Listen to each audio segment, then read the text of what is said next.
प्यारे साथियों, स्वागत है आपका अपने परिवार सक्सेस फॉर गोल में।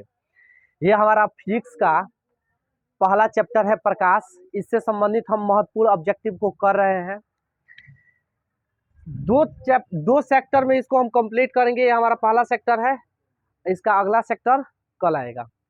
पहला प्रश्न है कि उत्तल दर्पण का फोकस दूरी बताए जिसकी त्रिज्या 32 सेंटीमीटर होती है। इस क्वेश्चन को करने से पहले इससे रिलेटेड जो कंसेप्ट है पहले उसको देख लीजिए। दर्पण फॉर्मूला होता है 1/v प्लस 1/u बराबर होता है 1/f। ये किसी भी गोलीय दर्पण के लिए मान्य है। दर्पण जो होता है हमारा दो प्रकार का होता है। एक होता है अवतल दर्पण, जैसे कि ये हो गया अवतल दर्पण, और दूसरा होता है हमारा उत्तल दर्पण। इधर से हम कलई कर दें तो ये हमारा उत्तल दर्पण। अवतल दर्पण वैसा दर्पण जो दिशा में धंसा रहता है, उत्तल दर्पण जो उभरा हुआ रहता है। तो अवतल दर्पण की फोकस दूरी और वक्रता केंद्र यहाँ से यहाँ तक की बीच की दूरी को बोलते हैं वक्रता त्रिज्या। यहाँ से यहाँ तक की पोल से हम दूरी को कैलकुलेट करते हैं, बोलते हैं फोकस दूरी। चूंकि वस्तु का जहां प्रतिबिंब बनता है पोल से लेकर प्रतिबिंब तक की दूरी को हम लोग बोलते हैं प्रतिबिंब दूरी। तो वही है प्रतिबिंब दूरी 1/v 1 प्लस 1/u बराबर 1/f, जहां v क्या है प्रतिबिंब दूरी, u है वस्तु दूरी, f है फोकस दूरी। ये इधर की दूरी निगेटिव, बाएं तरफ की दूरियां निगेटिव और दाएं तरफ की दूरियां पॉजिटिव होती है।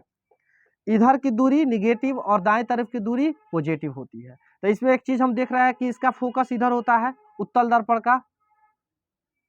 उत्तल दर्पण ये हो गया हमारा अवतल दर्पण। तो उत्तल दर्पण का फोकस भी पॉजिटिव होता है और त्रिज्या भी पॉजिटिव होता है, वक्रता त्रिज्या भी पॉजिटिव होता है। अवतल दर्पण का चूंकि इधर सब रहता है तो इधर की दूरी हम लोग जानते हैं निगेटिव होता है, और इधर की दूरी बाएं तरफ का निगेटिव और दाएं तरफ का पॉजिटिव, बाएं तरफ का निगेटिव और दाएं तरफ का पॉजिटिव, तो इधर का पॉजिटिव होता है। बस इतना कंसेप्ट को ध्यान में रखिए। इससे रिलेटेड हम लोग ऑब्जेक्टिव को कर जाएंगे। इसमें फोकस और आर, किसी भी दर्पण के लिए फोकस और आर के बीच में एक रिलेशन होता है, वो होता है F बराबर R/2। इसी को हम लोग बोलते हैं R बराबर 2F। ये इतना फॉर्मूला हुआ। इसी से रिलेटेड ये हमारा पहला सवाल है। इस फॉर्मूला से रिलेटेड पूछ रहा है कि उत्तल दर्पण का फोकस दूरी बताए जिसकी वक्रता त्रिज्या कितनी है 32 सेंटीमीटर। तो हम फॉर्मूला का यूज करेंगे F बराबर R/2। F कितना है, F निकालना है, R दिया है 32 सेंटीमीटर, तो 32/2, 16 दूना 32, ये 16 आया। अब ये डिसाइड करना है कि 16 प्लस में आएगा कि माइनस में। चूंकि ये दर्पण कैसा है, उत्तल दर्पण। हम लोग जानते हैं कि उत्तल दर्पण में फोकस दूरी और वक्रता त्रिज्या दोनों का दोनों पॉजिटिव होता है, तो इसीलिए इसका मान कैसा आएगा, पॉजिटिव आएगा। तो पॉजिटिव वाला आंसर हमारा हो जाएगा सी। अगला प्रश्न है, प्रकाश के किरण समतल दर्पण से 60 डिग्री कोण बनाते हुए टकराती है तो उसका परावर्तन कोण होगा। चूंकि परावर्तन का नियम कहता है कि किसी भी समतल दर्पण जब पर प्रकाश की किरणें आपतित होती है तो टकराने के बाद पुनः उसी माध्यम में लौट जाती है। यहाँ पर होता है हमारा अभिलंब। यहाँ पर आपतित किरण के और अभिलंब के साथ जो कोण बनता है उसको बोलते हैं आपतन कोण I। प्रवर्तित किरण और अभिलंब के साथ जो कोण बनता है उसको बोलते हैं प्रवर्तन कोण R। प्रवर्तन के दो नियम होते हैं।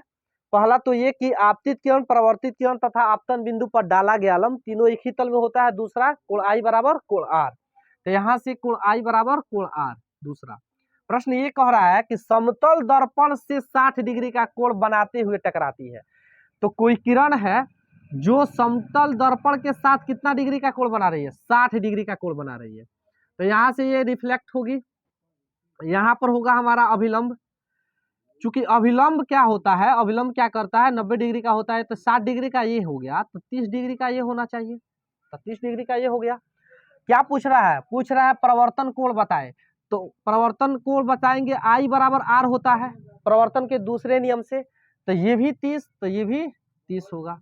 तो परिवर्तन कोण हमारा कितना डिग्री हो जाएगा? 30 डिग्री। ऑप्शन नंबर बी इसका आंसर हो जाएगा। अगला प्रश्न है, एक अवतल दर्पण की फोकस दूरी 20 सेंटीमीटर और वस्तु दूरी 30 सेंटीमीटर, तो प्रतिबिंब दूरी क्या होगी? अभी हम फॉर्मूला बताए कि 1/f प्लस 1/u बराबर 1/f। इसी फॉर्मूले पर इसको रखेंगे। 1/v, v का मान निकालना है। किसका मान दे दिया है? वस्तु दूरी दे दिया है और फोकस दूरी। ये है वस्तु दूरी और ये है फोकस दूरी। दे दिया है फोकस दूरी हमारा 1/20। वस्तु दूरी कितना दिया है? 1/30 हो जाएगा। अब इसमें एक ही प्रकार का झंझट है कि ये साइन जो है प्लस के साथ ले या माइनस के साथ ले। तो चूंकि दर्पण कैसा है? अवतल। अवतल दर्पण में, किसी भी दर्पण में वस्तु दूरी याद रखना है कि निगेटिव होती है, तो इसको निगेटिव साइन के साथ लेंगे। और ये चूंकि अवतल दर्पण है तो अवतल दर्पण की फोकस इधर है, तो इधर की दूरियां निगेटिव होती है, इसलिए अवतल दर्पण का फोकस भी निगेटिव हो जाएगा। अब हमको क्या निकालना है? प्रतिबिंब निकालना है। अब निकालेंगे, प्रतिबिंब प्लस में आएगा तो प्लस में आंसर होगा, माइनस में आएगा तो माइनस में आंसर होगा। 1/v बराबर, ये माइनस का है उधर जाएगा तो प्लस का हो जाएगा, -20 प्लस 1/30। इसको हल करेंगे तो 1/v, ये एलसीएम हो जाएगा 60, 20 तिहाई 60 आ 30 दूना 60, ये हो गया -1/60। ये 1/v का मान है, इसको पलटेंगे 1/v इधर कितना आया? -1/60 आ गया। इसको पलटेंगे तो v बराबर हो जाएगा -60। इसका -60 आंसर हो जाएगा। ये हो जाएगा हमारा आंसर। इसके अलावा आपसे आवर्धन से संबंधित प्रश्न पूछा जा सकता है। आवर्धन बराबर होता है, आवर्धन को m से सूचित करते हैं। आवर्धन बराबर होता है हाइट ऑफ इमेज बट्टा हाइट ऑफ ऑब्जेक्ट। प्रतिबिंब की दूरी और वस्तु की दूरी के अनुपात को हम लोग बोलते हैं आवर्धन, या यही -v/u के बराबर भी होता है। ये फॉर्मूला को आप ध्यान में रखिए, इससे भी प्रश्न बनता है। एक बात और इससे रिलेटेड याद रखेंगे कि जिसका आवर्धन प्लस में आएगा उसको बोलेंगे कि वो काल्पनिक प्रतिबिंब है, और जिसका आवर्धन माइनस में आएगा उसको बोलेंगे कि वो वास्तविक प्रतिबिंब है। ये कैसा? तो ये काल्पनिक और ये वास्तविक।